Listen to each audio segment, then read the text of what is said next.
是在下午3点3点，是第一顿饭，现在是今天的第2顿饭。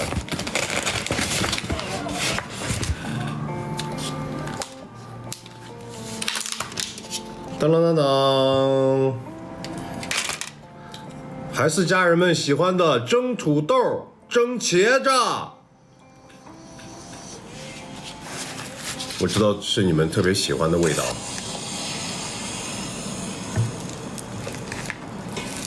一休息就不爱吃饭了，何止呢？都不爱吃起床和不爱吃睡觉了。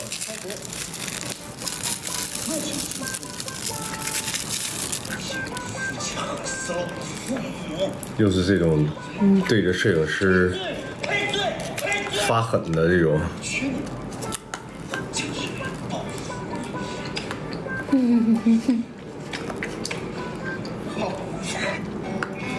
对着摄影师发狠，或者是对着摄影师那个发情。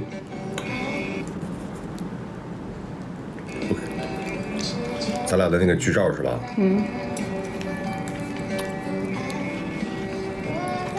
光调的还可以的。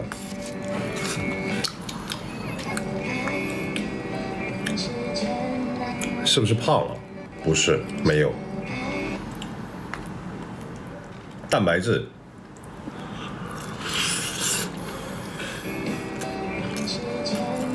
天天吃这些东西，想不想吐？想。但是这个不容易胖。你快看，你在玩水。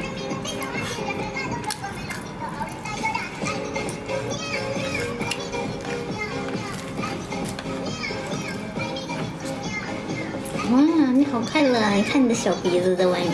去皮鸡腿，对。短江还是老的辣，上大一大叔去银行取钱。一个鸡腿不够吧？约西在银行取钱。2个。不也就问大叔取钱要干嘛？大叔。不也就问大叔取钱要干嘛？大叔。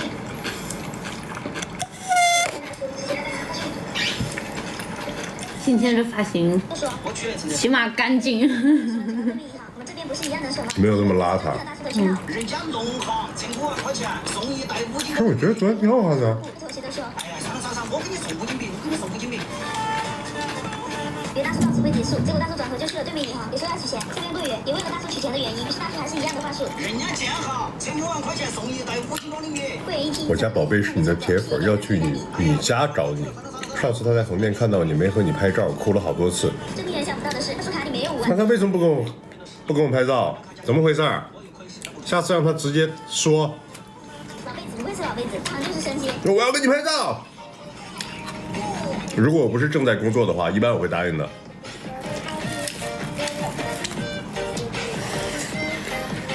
有吃没啊？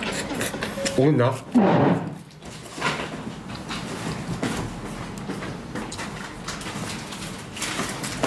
喏。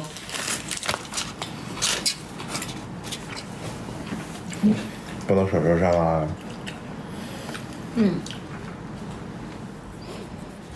不仅弄手指上了，还弄身上了。笨蛋。大口吃。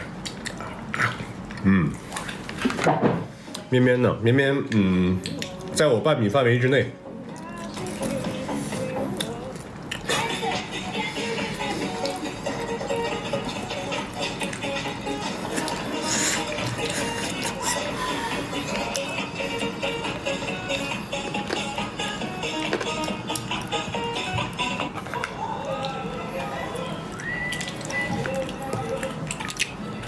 2条评论，挨着的。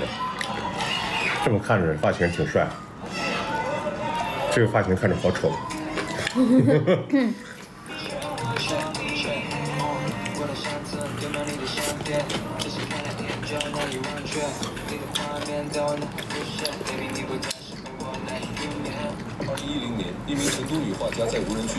看我绵绵的指甲，绵绵不留指甲。明明就不留指甲。本以为这会是一场血腥的灾难，但接下来的一幕却让无数人感到震撼。那头野狼没有扑向无助的人们，而是冲进马圈。经过一番审视后，他挑中了一匹牧民留下的白马，然后咬住缰绳，一步一步走向着那个在冰湖边挣扎的女人。你看那个人，后面没？他不出镜。他刚说他交给我了。今天洗头了呀？对呀。野狼不仅把缰绳交到画家的手中，更会在他起身时主动占领搀扶。这段影像流入网络后迅速引爆，就连冯小刚看到这个画面都瞪大了双眼，因为这一切并非电影剧本，而是真实的影像记录。但他明明是一头嗜血的凶手，为何会费尽周折救这个女人？这一切还要从2010年的春天说起。野生动物画家李唯一第一次到若尔盖草原写生，就从牧民口中听到那头野狼的父亲被制成狼皮的消息。狼王的狼对不对？两个人躺着痛。就在气候最糟糕的几天前，一头硕大的狼王为了给妻儿觅食，冒险潜入了羊圈，但等待他的却是牧民准备好的捕兽夹。为了把食物带回给饥肠辘辘的幼崽，他做出了一个极其惨烈的决定。他硬生生地咬断了自己被夹住的伤腿。但断腿求生不适合扎小九九，狼王最终在一点都不适合。成了一张风中摇曳的狼皮，而他的妻子在得知丈夫死讯后彻夜哀嚎。刚烈的母狼没有选择，真的吃不腻吗？说实话挺腻的。疯狂咬死数只山羊父它不好吃，主要是。下古尔殉情，在生命的最后一刻，为了不让人类得到完整的皮毛，他拼尽全力撕碎了自己的皮肉。这对狼王夫妇用死亡捍卫了尊严。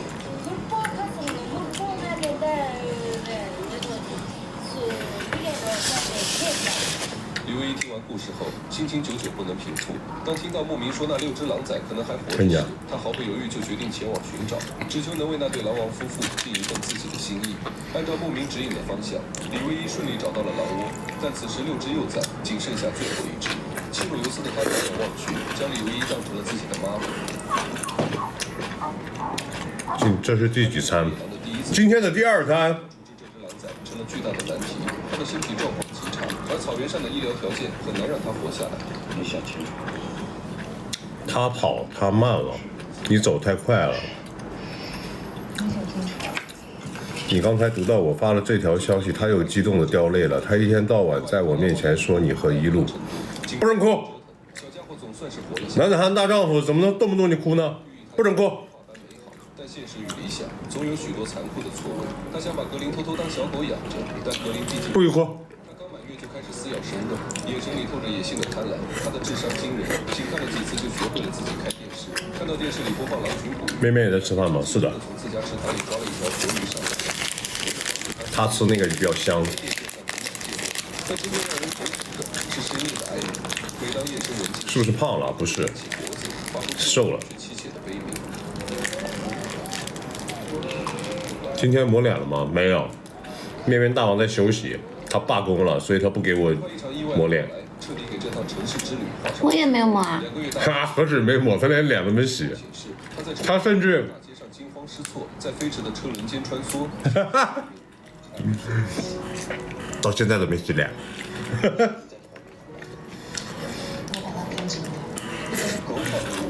城市大街上一起狼来，击毙。此刻的李唯一终于意识到，人类的城市容不下他。一封提议。我家宝宝呢？我家宝宝在旁边吃饭呢，很乖。李唯一始终觉得吃得很认真。该有的归宿。于是，在2010年7月，他卖掉了自己在成都的房子，买来越野车和生存装备，带着3个月大的格林重返狼群。这是一场豪赌，因为由人类抚养长大的狼重返荒野，当时全世界都没有成功的先例。回到草原的格林兴奋得像个疯子，这是他出生以来最开心的时刻。好没眼了，1周不洗脸比较养皮肤是吗？还有这个说法呢？格林很快就被打脸了。可以给一口茄子给粉丝吃吗？可以。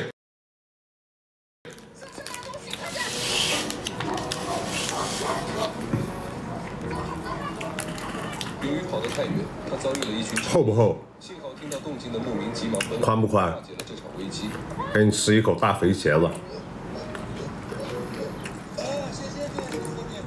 几分钟前还得意忘形的格林，狼狈地逃了回来。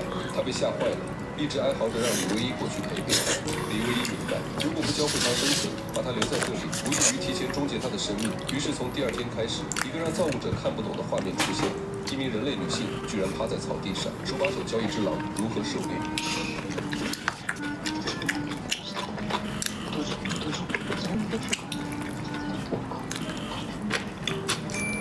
在母爱与本能的驱动下，格林很快学会了独自捕猎。当他第一次叼着猎物回来时，李唯一比中了彩票还要激动。想吃鸡腿，不想吃茄子。你还挑？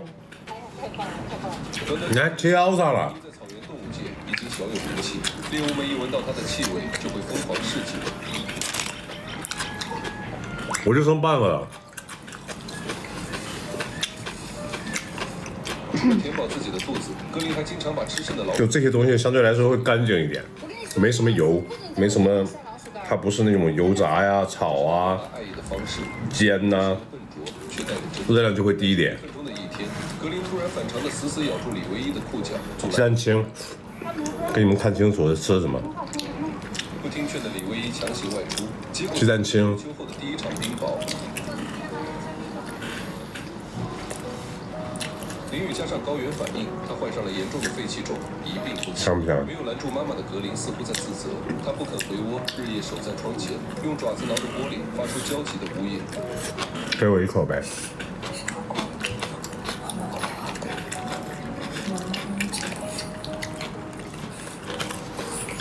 边边现在已经学会护食了。他跑去抓了一只野兔，翻过李唯一房间的窗，我刚才说你给我一口呗，他就这样。只有吃肉才能活下去。为了治病，李唯一不得不回成都。他将格林寄养在莫米家，安置妥当后，驾车给你鳗鱼，不要鳗鱼，我已经吃饱了。他每天守在路口，从清吃饱了给你们看一下。一步都不肯离开。半个月后，李唯一绵绵大王赏赐的鳗鱼。重逢的喜悦让一人一狼相向奔跑，这是亲人之间独有的欢喜。但这份喜悦很快被一盆冷水浇灭。隔天，李唯一带着格林去捕猎，当看到猎物时，香上前追赶的格林喊出口的居然是狗吠声。香。怎么是狗叫的？哥哥，我知道你在说什么吗？原来在寄养期间，格林整天和牧民家的狗混在一起，习惯了等着人投喂，早已失去了野性。更致命的是，他不再怕人，见到陌生人也摇着尾巴凑上去。不要大，不香好睡，不要大。这还是我认识的那个霸总吗？不是，不是。我现在是 Michael 杰克鱼龙怕热。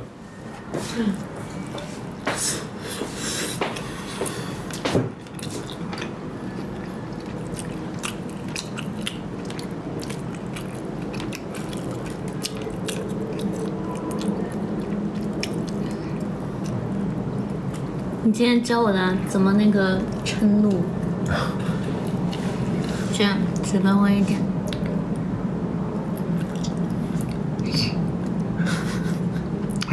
小傻子。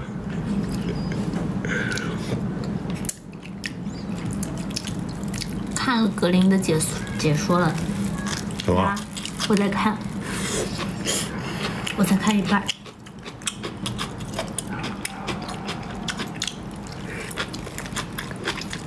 我有点潦草，我那是有点潦草，我那是非常潦草。哎，比你刚起床的时候要好。那可是。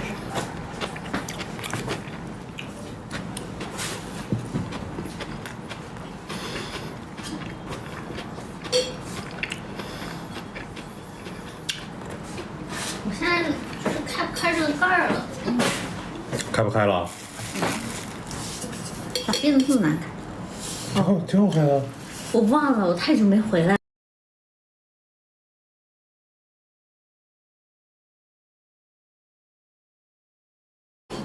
我忘了它是转的了。剥夺你开盖的权利啊！太久没回来了。听到没？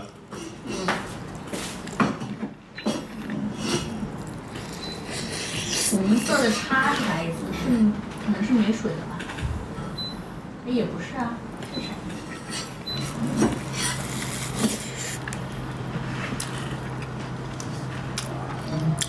男人嘛，就是这么霸气，剥夺他开盖的权利。吃这么香，告诉我你吃的是啥？厉害了，我跟你说，这是咱们国内大品牌，记住它的名字。沙县小吃，鸡腿饭啊 ，OK， 沙县小吃鸡腿饭，是不是少年白？是的。